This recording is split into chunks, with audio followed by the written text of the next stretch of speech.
It's my delight to be able to introduce to you our presenter this morning, Dr. Michael Brown. And before I say a few words about him, just to point your attention to the fact that he is the senior minister of Marble Collegiate Church, which is on Fifth Avenue in New York City. And if you don't know the history of Marble Collegiate Church, it's something to look up in your post-celebration homework. It's a fascinating history, founded in 1628, and it was the home church, or really the Norman Vincent Peale was the pastor of that church for 52 years. And so and I also found out that Lucille Ball was married her second husband at Marble Collegiate Church. Yeah, so it's an incredible history. You read some of Michael's biography in the program, but a couple of other things to highlight.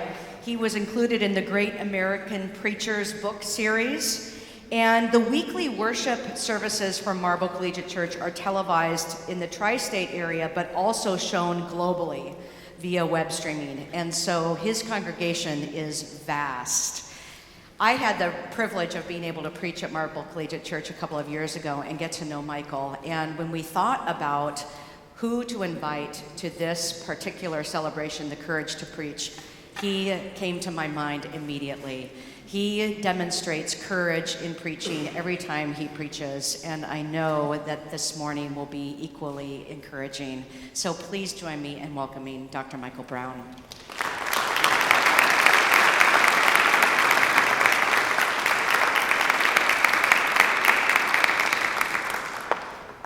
Well, what an exciting week this has been for me, particularly when I have been able to sit where you sit and listen to sermons and lectures that have inspired and informed and strengthened my faith and confirmed my calling. And I've gotten to spend some time with some of you, so I go away with new friends I didn't have before, and so my life is better for that.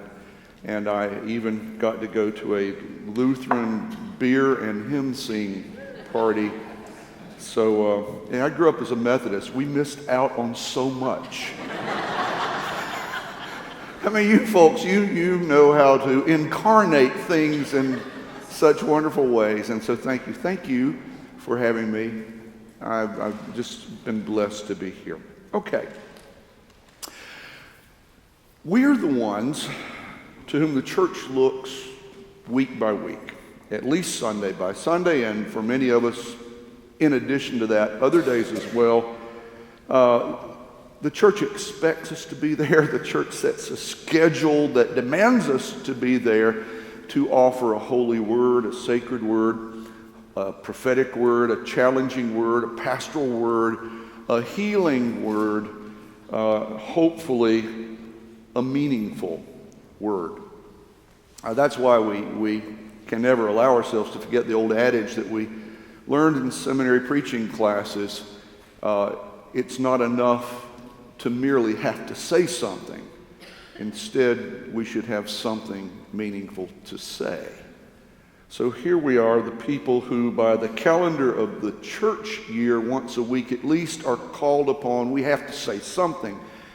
And by the expectations of the people and the God who made us, we are supposed to have something to say.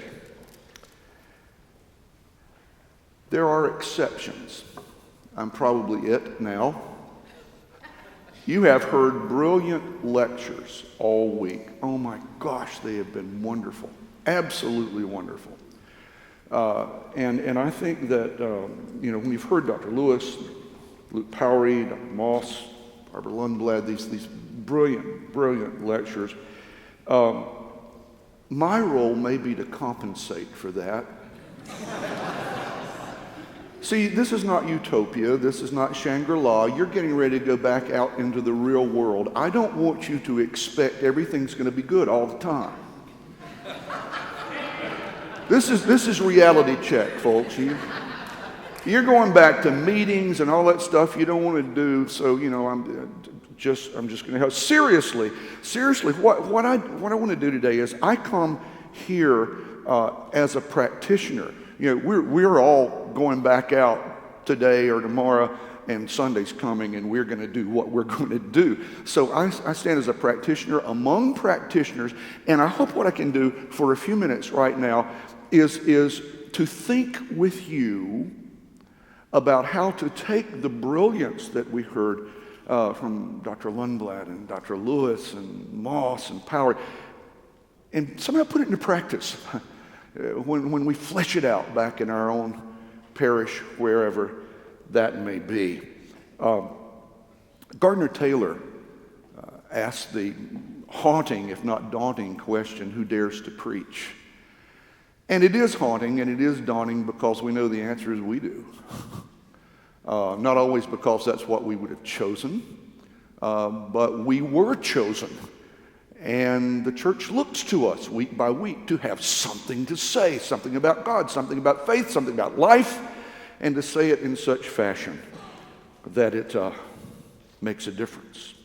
In his book, Homiletic, Moves and Structures, David Buttrick refers to the burden of preaching.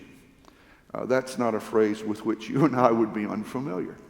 The burden of preaching that should send us scurrying to Scripture, he says, to the study of theology and to an earnest, gleeful life of prayer.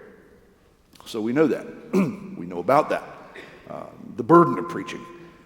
The urgency, that sense down deep. Oh my gosh, it's Wednesday, Sunday's on the way. I can't slow it down any. People are going to show up. They're going to sit there. They're going to want to hear something from us that made it worth their time to come wherever they come on Sunday. We're supposed to have something to say, something about God, something about life, something about faith, something that makes a difference in their world, in their journeys. The burden of preaching. So I want to share with you, as I said today, as a practitioner, kind of how I do it. I am obviously now part of the clergy senior tour. And so I get questions from young clergy who serve parishes near mine or who are perhaps on my staff. And the questions sometimes are polite, like, how do you do this week by week? And sometimes the questions are more honest but less polite, like, how have you done this all these years? And to the ones who are polite, I try to give an answer. To the ones who make geriatric references, I just say, go buy my book. I figure if I have to put up with them, I'll get paid for it. But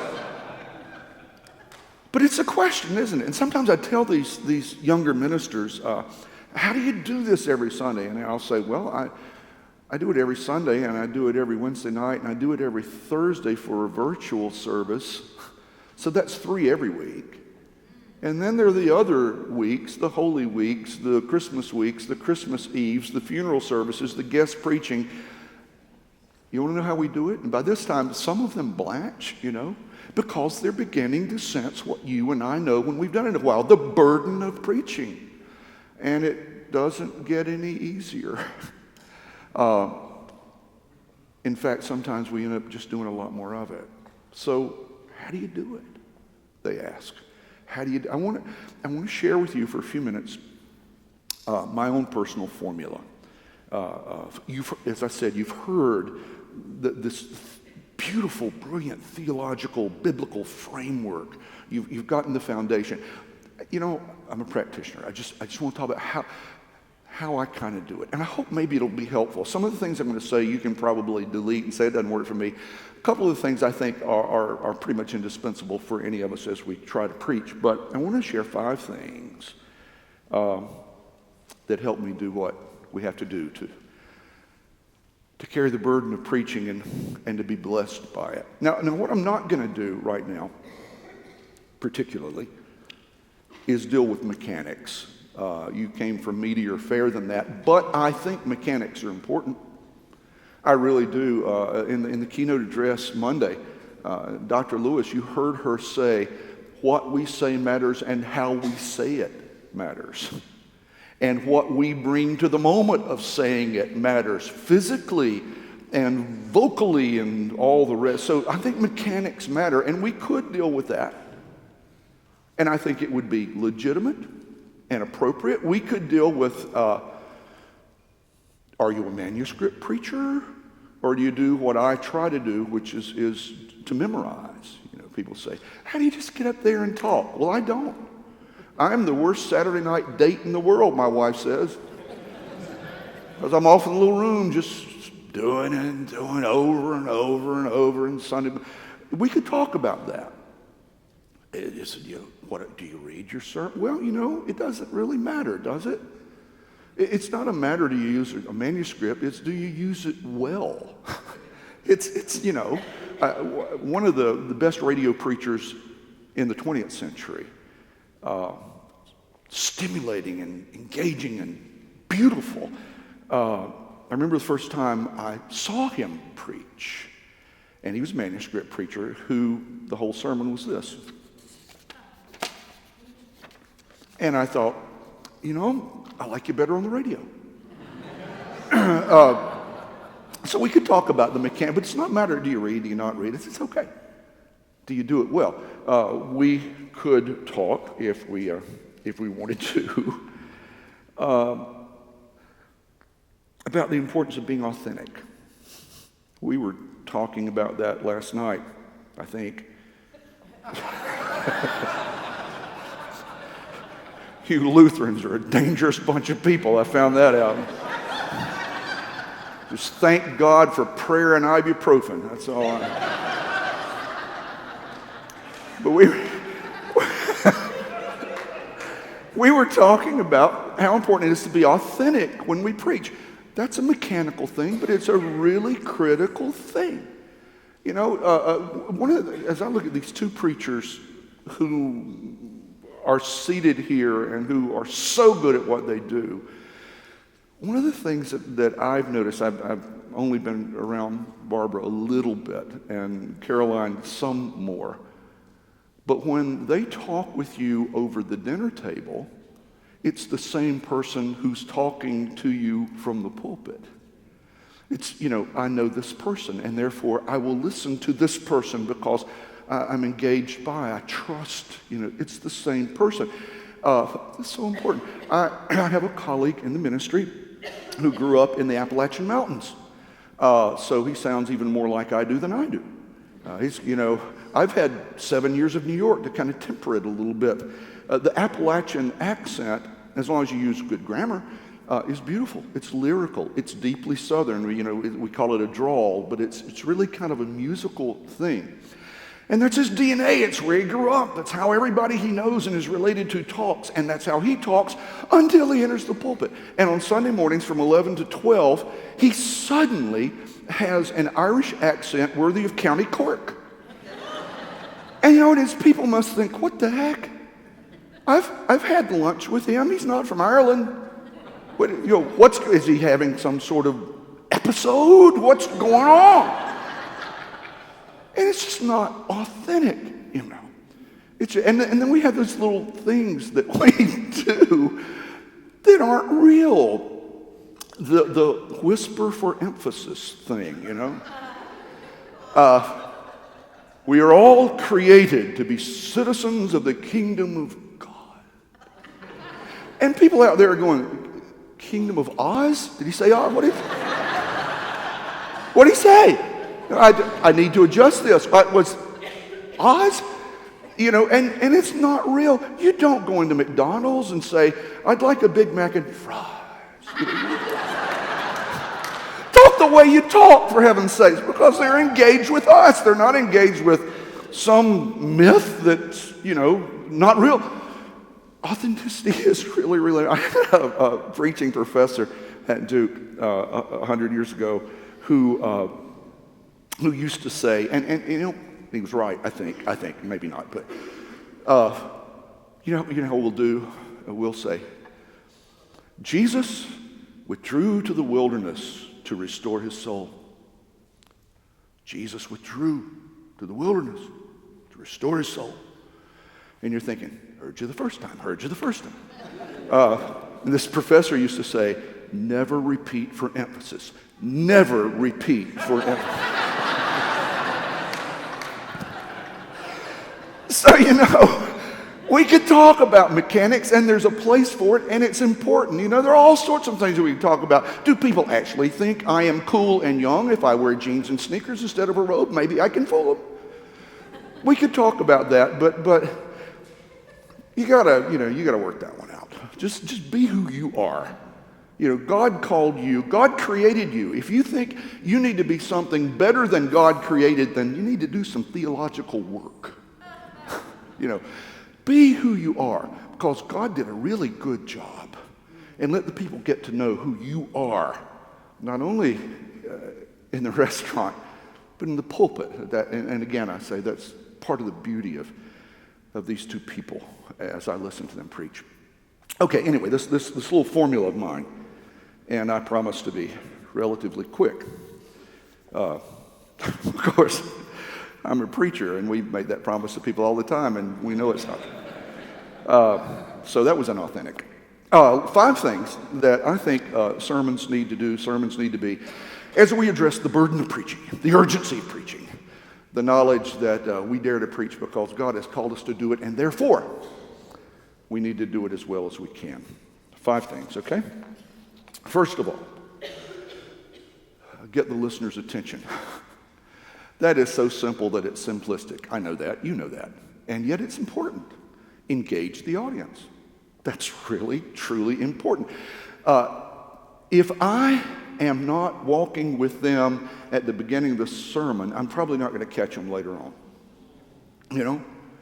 If I make them nod off at the beginning, I'm probably not going to wake them up. It is important to make people listen to us. That's why the 3 things that I spend the most time on as I prepare sermons are introduction, exegesis, conclusion. The rest of it is, sort of the icing on the cake. But I work hard on that. If we don't get them to listen to us at the beginning, they're not going to listen. If we want to see a congregation become Eutychus, then let your opening sentence be, when Paul used the word justified in our morning lesson, according to the Greek lexicon, blah, blah, blah, blah, blah, blah. And they're by that point saying, when do the Vikings kick off? Exegesis is incredibly important. We cannot preach authentic sermons, helpful sermons, biblical sermons without being really serious. But before we get to that, we have to make the people want to get to that. The introduction of a sermon literally is meant to get people to lean forward in their seats, to lean forward in the pew, to say, this is intriguing. I think I'll stick with it. And therefore, whereas we do not want to be gimmicky because the moment demands more of us than that, it's a sacred moment, it is still okay to use humor, personal anecdotes, certainly references to what's going on in the world beyond the window.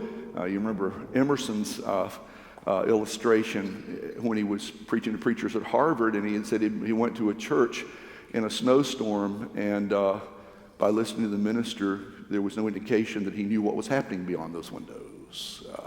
So use something but whatever it is, it's important, first of all, get the listener's attention. Then we get to the second point, which is to exegete the text. Engage, exegete. Tell them what this lesson means. We are biblical preachers. That's what this place is about. That's what these lectures are about. Exegete the text. Tell them who wrote it. Tell them why that person wrote it. Tell them to whom it was written. Tell them how it would have been heard or read initially. Tell them why, when Paul deals with women, for example, in Corinthians or in Romans, Paul says 2 entirely different things. What's going on? Did he have, some sort of mental disorder? Was he schizophrenic? No, because this lesson is written to a particular situation in Corinth, and it wasn't universally applicable, which means that you and I can't take a text and say, see what God thinks. What was said to Corinth, or what was said to Rome, and why? and help the people live into whatever text we read. And we have this temptation sometimes to read a lesson and preach on a different one. No.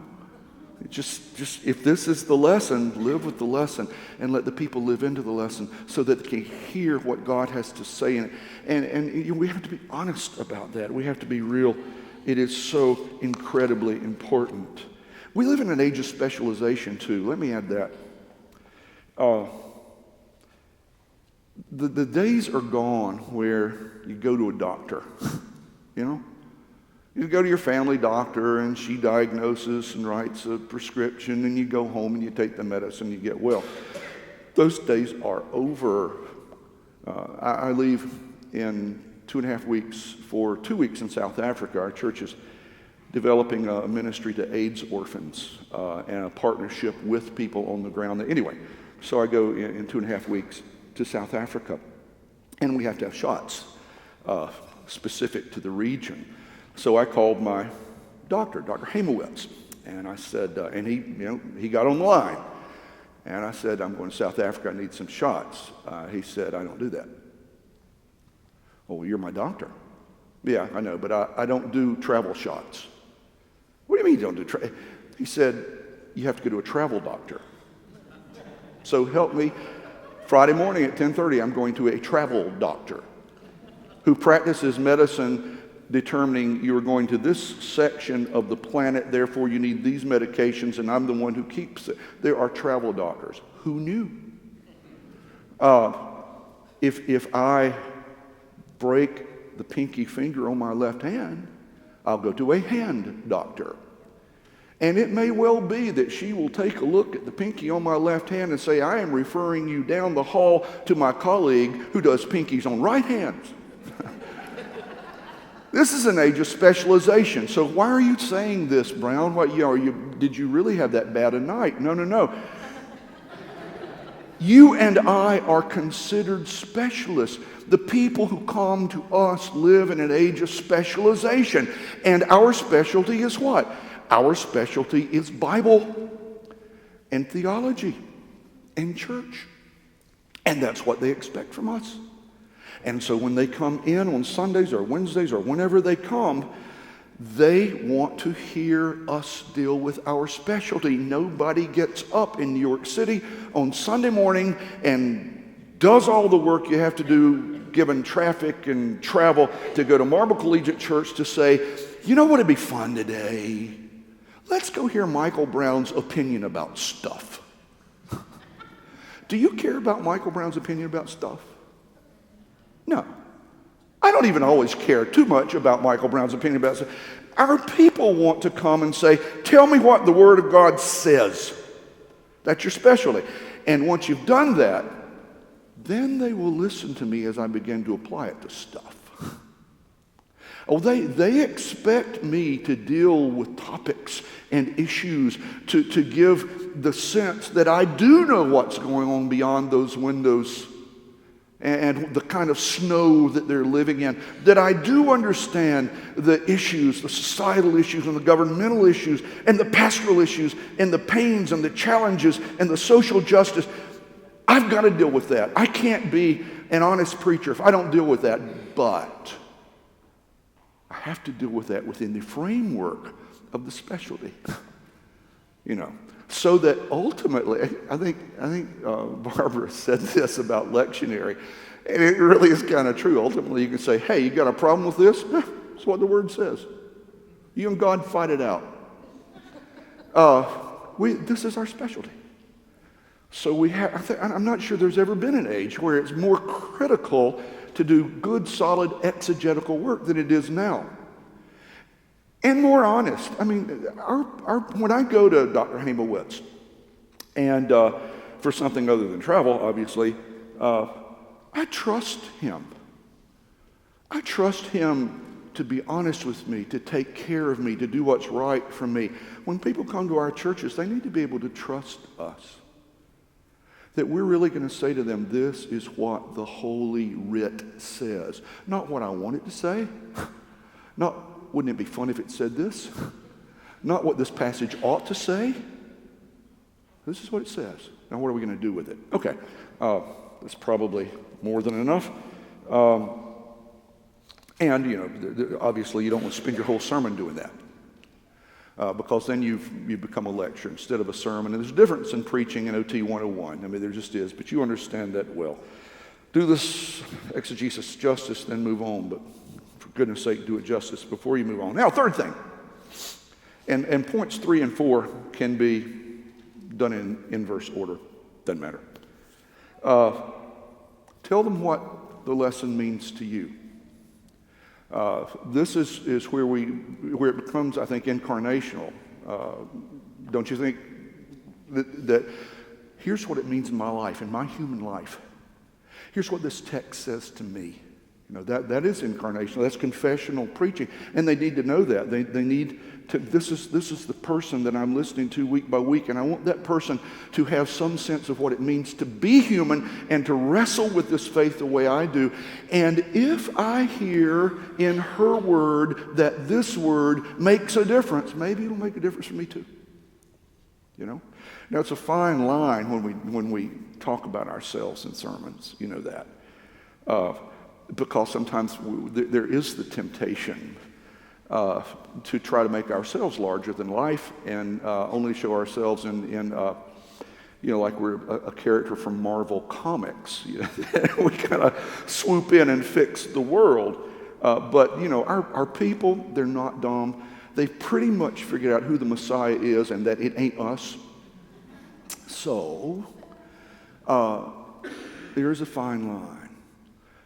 John Berglund, when he was professor of preaching at Duke, he used to tell his classes, there's only enough room in the pulpit for one hero. It can be God, it can be you, but there's only enough room for one.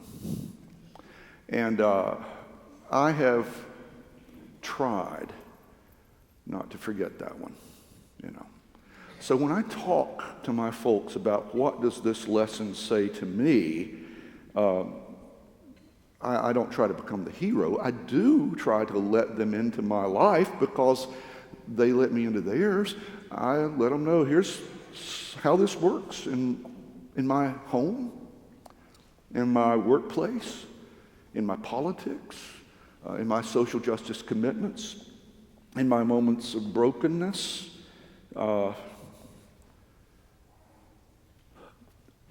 When I was a pastor at a little church near Charlotte, North Carolina, sweet little semi-rural church, my mother died on December 22nd and was buried on Christmas Eve. That church had Christmas night communion. Every other church I've served since has had Christmas Eve communion, but their theory was, and I didn't come up with it, somebody way beyond me came up with the fact that the last thing we do on Christmas should be Christmas. It shouldn't be, turkey and football and playing with the toys. At the end of Christmas Day, we need to come back together and say, yeah, this is really what it was about. So we had Christmas night communion. It was a little church. I didn't have an assistant. We were talking about earlier that we were in churches where you turn on the lights and turn down the thermostat and sweep up the rice, and yeah. So there I was in this little, and I had to be there. Now, my dad was in the parsonage across the street 3 months after having a stroke, having lost his wife and having fallen into this black hole. I had a 4-year-old son over there who knew that Santa came and why is nobody happy about it. And I had a church full of people who were coming to the Lord's table. And I've told this on Communion Sunday at Marble, what the lesson means to me. I remember that night as they came to the table, the first altar that was served, when I pronounced the words to let them exit to the pew so the next table could be served, a woman stood up and reached across the altar and hugged me. And then her husband did. And one by one, everybody that had received communion did that. And they went to the pew. And then the next group came. and they knelt, and when they received communion and stood to go, every single one of them, and I told my church, I said, that was the night that I finally figured out what the communion of the saints means. And I can't even remember that now without becoming emotional, but that's my story. So there come moments when you say, this is my story, and I'm not a hero, and I wasn't strong, and I didn't swoop in with a cape and fix everything. I was broken and bleeding and wounded and laid low, and God of God's grace was there for me. And that's what I remember in whatever text you're preaching. And they're, if they're going to listen, and they're going to say, maybe God of God's grace will be there for me too. Tell them how you live into the story. And it opens a door by which they can enter the story, or the story can come find them. Okay, fourth. I really got way off what I had written. What I wrote in point 3 was really pretty good. But we can, I'll send you a copy. Fourth, tell them what you think, what you understand, what you have learned, the particular lesson has meant to others or through others. So it's not just what I think. So far you got their attention. You've said, here's what the text says. You've exegeted the text. This is what it's really about. This is what the Bible actually says, not what I want it to say. Third, you've said, and here's what it said to me. I've felt it. I've lived in it. I've been embraced by it. I've been transformed by it. And not only that, but I can tell you it also has touched others in powerful ways. It's not a word that died 2,000 or 3,000 years ago. It's fluid, it's living, it's moving.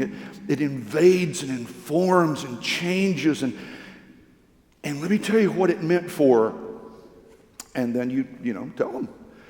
Now, I also think that if I tell them what it meant for Luther or Calvin or Wesley or Joan of Arc, or pick a historical figure. If it dates, given the people who are in our pews, if it dates back more than about 20 minutes. If it dates back more than a century, I probably need to give 2 illustrations. Another one a bit more current. If I tell them this is what this lesson meant to Martin Luther, I probably also need to say, and last week there was this guy in the barbershop that said, or there was this woman in the bank, and I heard her make the remark, so that our listeners will know the word didn't stop somewhere in history. It's moving in our midst right now, right here in this community, in these lives.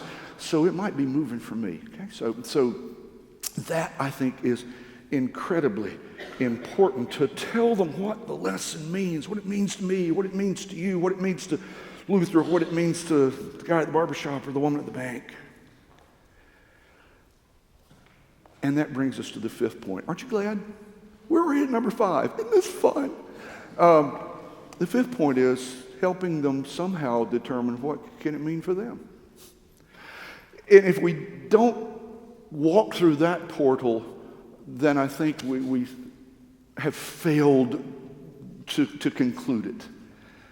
We have failed to make it a living word in the midst of the people for whom the word is spoken. It doesn't mean we have to decide for them what it means, but it means we need to let our people begin to embrace it for themselves. And that requires a couple of things. First of all, it requires that we know our congregation, What Gertrude Stein said of flowers can never be said of churches. A rose is a rose is a rose. You just can't say a congregation is a congregation, because they're not. If you heard Dr. Lundblad yesterday in her message to us, she talked about the particularities of places, of congregations, how they deal with their own issues and have their own personalities, kind of like people, and how it's not a one-size-fits-all thing that you and I are in. When I started out in those little country, rural, small-town, mill village churches, like the one that I mentioned, which was so powerful, so beautiful, had I preached prophetic messages that were designed to have a global impact, that might have been foolish. because they didn't have a global opportunity. But my first little church out of seminary did have, sitting in the choir, back-to-back mayors, one from one party and one from another. And they sang together, but they didn't.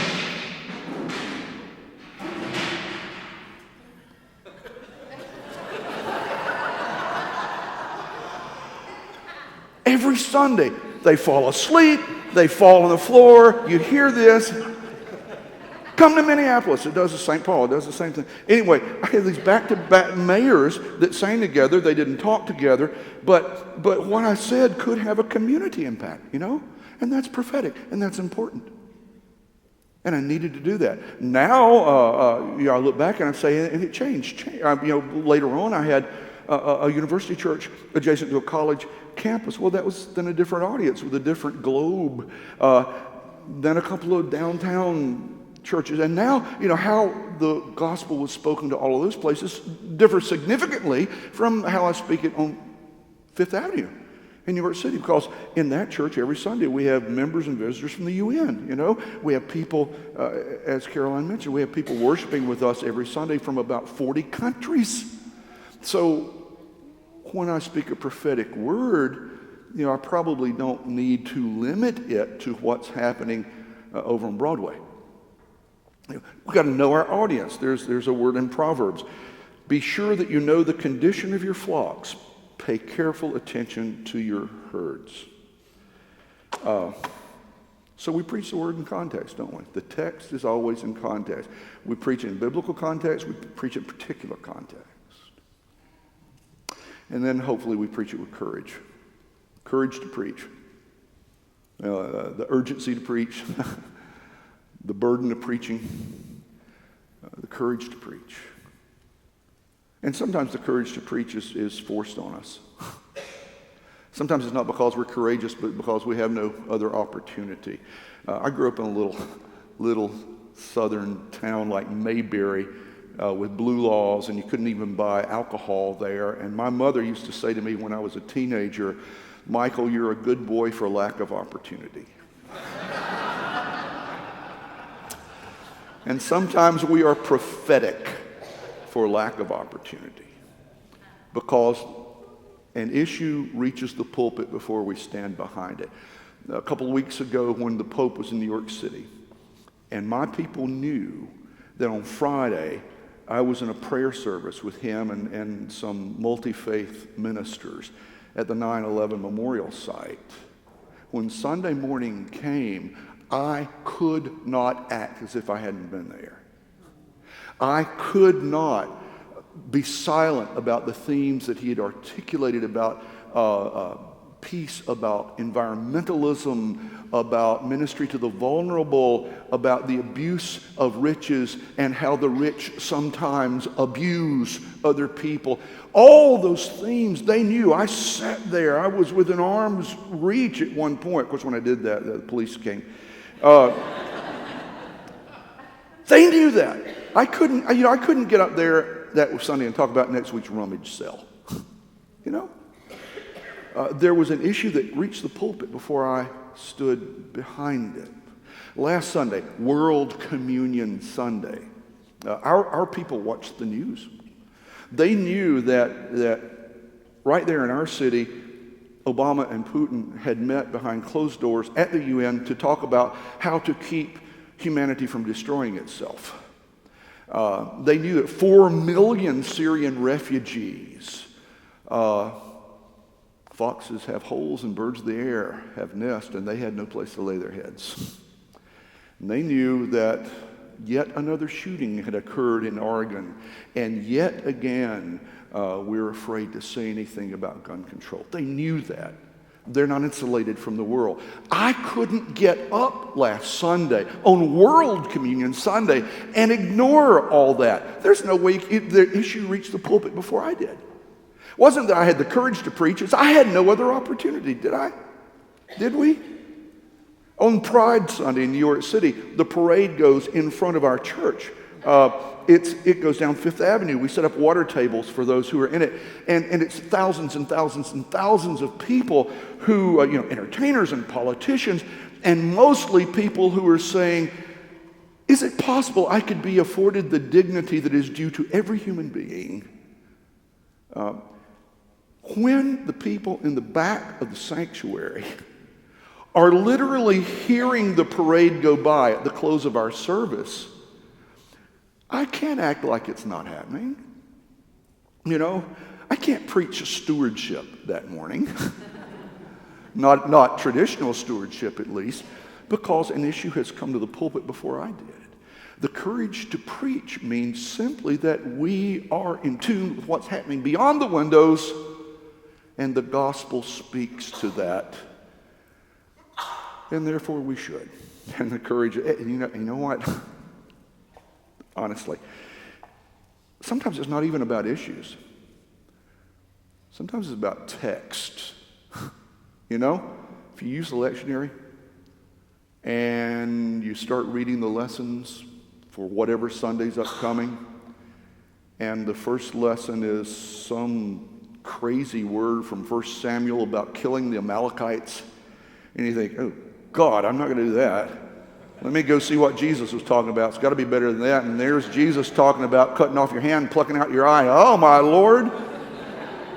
Surely somewhere in the epistles there's something that I could get, a little comfort zone, and you turn over there and Lord have mercy, the epistles are Ephesians or Revelation, and you think, if I were only a Quaker and could just sit there and say nothing.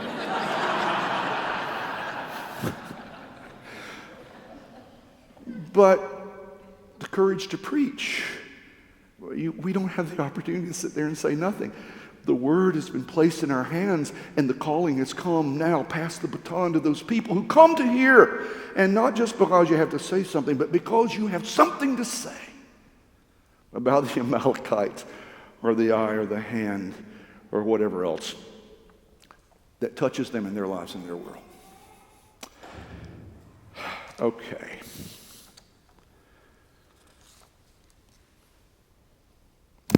Let me say this and then I'll stop. Because I'm always aware as a preacher that some of you stop before I do.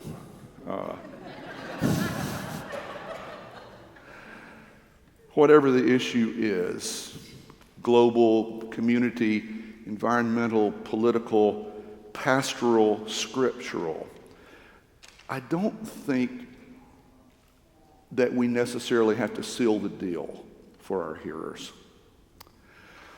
I don't ever feel, the burden to preach never to me means the burden to tell my congregation how they have to interpret or apply the lesson, or how they have to take action on a particular issue.